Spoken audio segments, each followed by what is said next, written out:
Udara malam di Hinamura terasa seperti jaring tipis yang menjerat. Hening.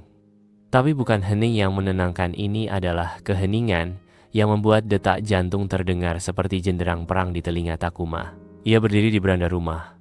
Matanya tak lepas dari jalan desa yang diselimuti kabut tipis. Sesekali, obor di tepi jalan berkelip. Lalu nyalanya mengecil. Seperti ada tangan tak terlihat yang mencoba memadamkannya. Bisikan itu kembali. Takuma, mengapa kau melawan hal yang tak bisa kau lihat? Takuma menelan ludah. Kali ini, suara itu terasa lebih dekat. Bukan dari pikirannya, tapi dari udara di sekitarnya. Nafasnya mengembun saat ia melangkah ke tanah yang dingin. Di ujung jalan, bayangan samar kembali muncul. Bentuknya tak jelas, seolah potongan kegelapan yang bergerak dengan sendirinya. Takuma mencoba mendekat. Tapi semakin ia melangkah, sosok itu tetap berjarak sama, seakan sedang mengundangnya untuk terus maju. Rei, yang baru keluar dari rumahnya, melihatnya. "Takuma, jangan ikuti itu," serunya. Nada suaranya penuh peringatan. Takuma berhenti. "Kau bisa melihatnya juga?" Rei menatapnya lama, lalu mengangguk perlahan. Itu bayangan penunggu. Mereka tak pernah menampakkan diri pada sembarang orang. Kalau kau bisa melihatnya, berarti mereka memilihmu. Kata memilih itu membuat Takuma bergidik. "Apa maksudmu memilih? Untuk apa?" Rei mendekat.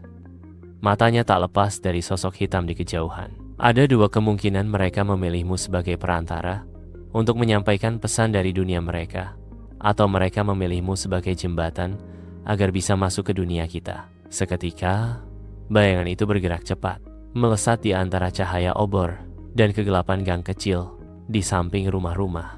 Takuma, entah mengapa, merasa kakinya bergerak sendiri. Langkah demi langkah membawanya ke gang itu.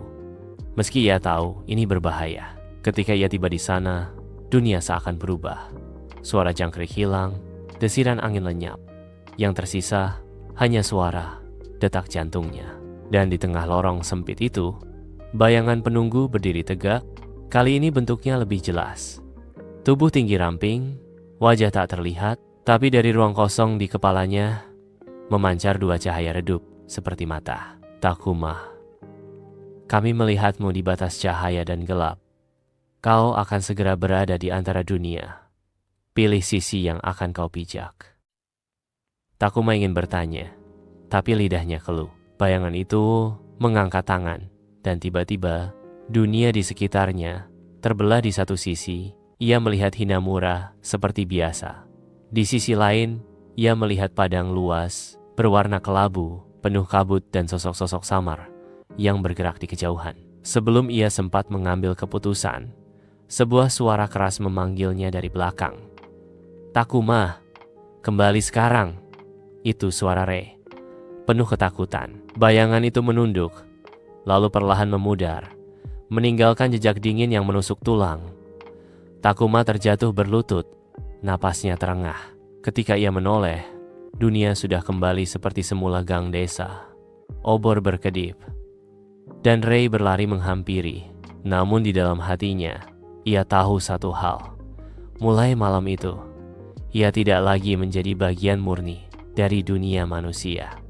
Ia sudah disentuh oleh sesuatu yang hidup di perbatasan realitas.